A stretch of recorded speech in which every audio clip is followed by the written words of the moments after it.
নমস্কার, আজ আপনাদের সঙ্গে শেয়ার করব একটি নতুন ভিডিও, একটি পুরনো অ্যাশট্রে রং করার ভিডিও।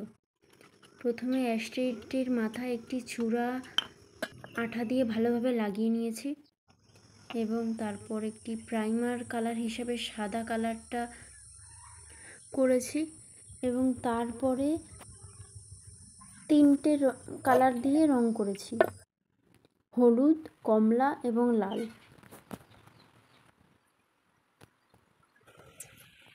রঙটি একটু শুকিয়ে যাওয়ার পরে নিজের ইচ্ছে মতন দু তিনটে ডিজাইন করে নিয়েছি।